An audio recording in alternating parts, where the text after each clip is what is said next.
The results of all the efforts put into a business by the different functions throughout the year show up at the end in the form of a good or bad financial performance, and is reflected on the different financial statements of the business.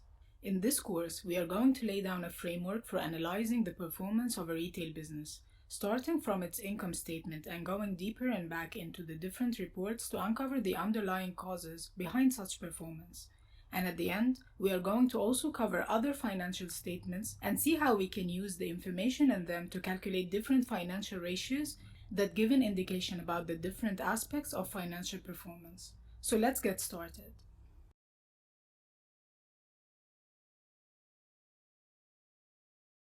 To start our analysis, we will first generate the income statement of the business, and we will do two things. In addition to the current year statement, we will generate previous statements so that we can see the trend and compare current results. This is usually done for 3 to 5 years in the past. In this example, we have this year, 2017, and 3 years before, 2014, 15, and 16. So in total, we have 4 years to compare. The second thing we will do is to turn those statements into common size statements. Common size statements are statements in which the dollar figures are turned into percentages. For example, for the income statement or P&L statement, total sales will represent 100%. And then all the following lines on the statement will be expressed as percentage of the total sales. For example, when we look at the statement for 2017, we find that total sales for this store are 303,140, and this represents 100%. Then when we go to staff cost, we find that it's 30,560, which is 10% of sales. Rent represents 19% of sales. Admin expenses are 4% of sales, and selling and promotions are 3%, and so on. This is also helpful in identifying the trend as well as comparing to companies' own benchmarks as well as industry's benchmarks. So when we look at current year's financial performance, we can now compare it to the previous 3 years to see if each line has been growing or degrowing, and also can see how the different lines on the statement compare to the benchmarks in terms of how much they represent as percentage of sales, and how this compares to the company's own performance over the last years, as well as the industry's norms for these lines. The other reason common size statements are useful is that they can help in formulating future projections and budgets. So if you are to create, for example, a 3 years financial projection for a business, you will assume a certain rate of sales growth or degrowth, and based on the common percentage of each cost line taken from the business and from industry benchmarks, you can project those cost lines as percentage of the forecasted sales for each of those 3 years while creating your forecasts. Now that we have our statements ready, we will move to the next step of analyzing the different components of the statement. And during this analysis, we will look at the statement and see what it's trying to tell us and start asking questions to investigate further the underlying causes behind this performance. And to answer those questions, we will be generating other reports and calculating other metrics to get the answers. So let's move to the next step.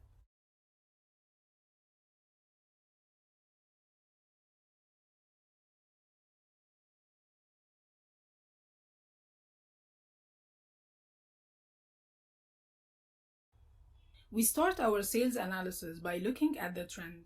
Have sales been growing or degrowing? And how much was the rate of such growth or degrowth? When we look at 2014 to 2015, did sales grow and by how much? So we find here that sales were almost flat. It has grown only by 0.4%. Whenever we examine sales growth for a retail business, we have to attach to it the gross margin, so that we can see if growth was a result of discounting or is it a healthy growth at normal trading margins. So we can see here, for example, that in 2014 and 15, the business had the same realized margin at 54%. Let's assume that in both years the intake margin was 62%, so the discount rate was 17.4%, which is very reasonable for a fashion business. So now let's see what happened in 2016.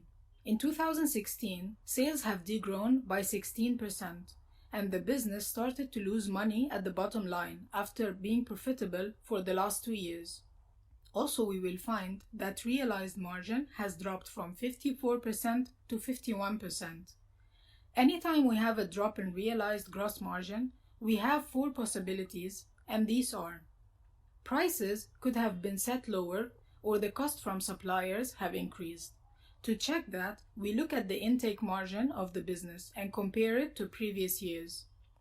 A higher level of markdowns could have taken place this year, and this could have been due to the stock that is now building up from lower sales.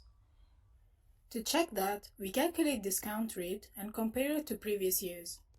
When inventory starts to build up and is not being cleared, a higher portion of that inventory gets obsolete and has to be written off the books.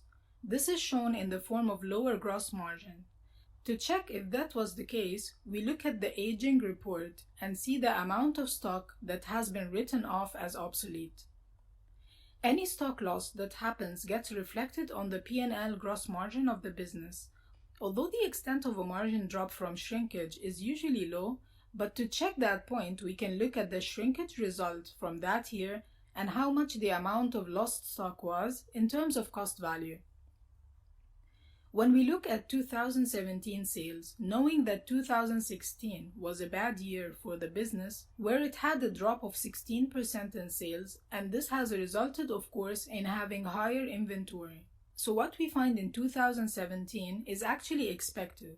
We find higher sales at 7% growth, but at a lower margin of 44%. Assuming that intake margin was the same at 62%, this represents a discount rate of 32.14%, which is a very high discount rate. So what happened here is actually obvious. The business was having a lot of inventory to clear, so it started a series of markdowns and clearance events, which has led to higher sales, but yet at a lower margin of 44%. And that's why when we look at final profitability, we find that the business at the bottom line had even deeper losses that year, despite having higher sales, because the gross margins were low. So as you can see, when we analyze sales trend for a retail business, we always have to include gross margin into that analysis in order to get the right picture behind what's really happening and to know where to look further from there. Over the next few lessons, we are going to explore the different reasons behind poor sales performance at a retail business.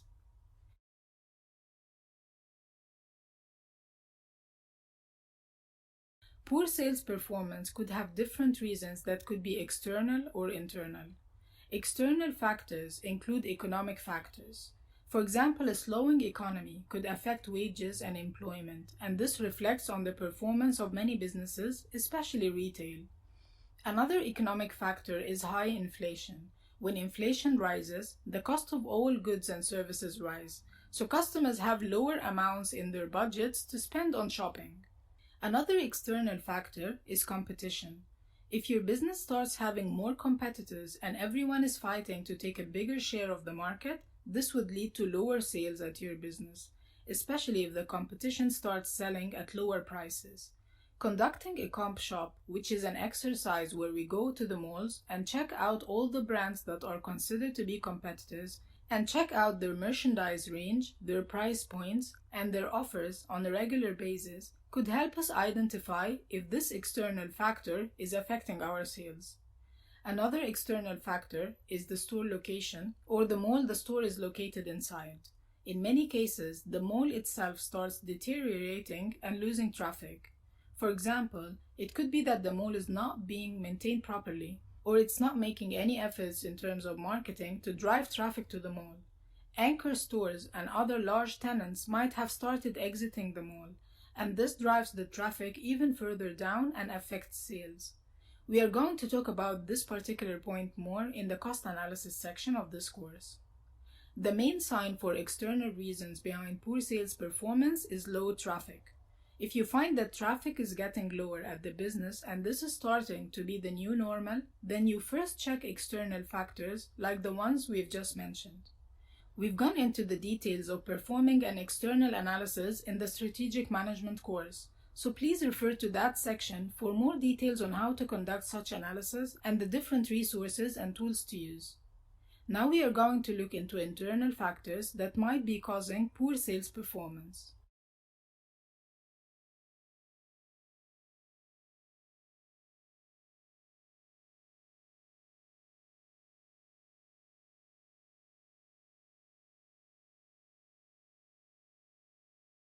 We start by looking into the sales KPIs at the stores.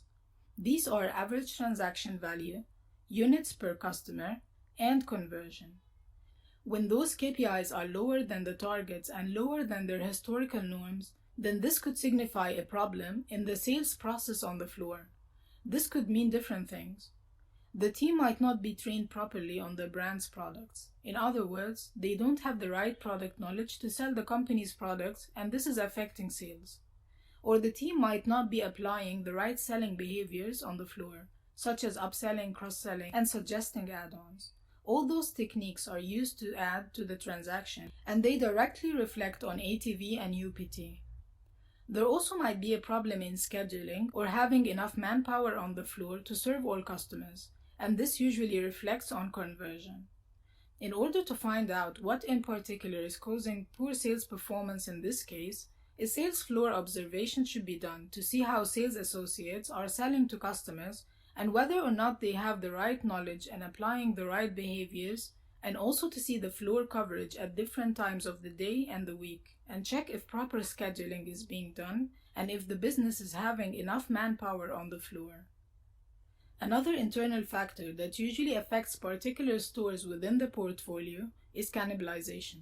This happens when a company starts expanding and new stores that open near the older ones start affecting the older stores by taking some of their customers. This shows in the LFL sales report, where the affected store would be having negative LFL after the new store has opened. To verify this, we look into the purchasing data of the customers that belong to the old store and see if some of them have migrated to the new store but still shopping at the business. In this case, the business didn't lose those customers, but they have just shifted from one store to the other one, and thereby causing drop in sales at that store.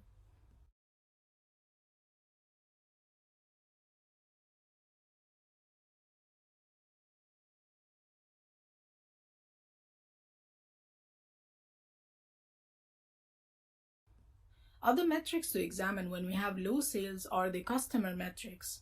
The most important ones to start with are customer acquisition and customer churn. Is the business acquiring new customers? Is the business churning existing customers? And what's the rate of both? If the business is churning more customers than it's acquiring, then in total it's degrowing its customer base over time. If the vast majority of transactions are happening from returning customers, this is a sign of loyalty and that those customers keep shopping with us, but at the same time, it could also signify that the business is not acquiring new customers. If this is accompanied by a high degree of churn, then the business is actually losing customers every day. Some businesses measure churn over a specific period of time, for example, a 6-month period where those customers haven't made any transactions at the business, so they are considered to be churned customers. This period differs from one business to the other depending on the frequency of shopping for a typical customer. For example, for a grocery store, you typically shop at this store 2 to 5 times per month. So if you haven't shopped at that store for 3 consecutive months, you probably have left that business, and this is considered churn. Other types of businesses, such as fashion businesses, extend this period to 6 months, after which a customer is considered to have left the business. All those measurements and tracking are made possible by creating a loyalty program that assigns a unique identifier to each customer, which could be their phone number, their email, or a unique customer ID. Then those customers are incentivized to use their loyalty cards while shopping, so they could collect loyalty points and privileges. And at the same time, the business is able to track their shopping patterns and use this to analyze performance. Other metrics that are related to the customer experience and should be examined when there is a drop in sales are NPS or Net Promoter Score and Mystery Shopping Score. Both give an indication on the level of customer service on the floor.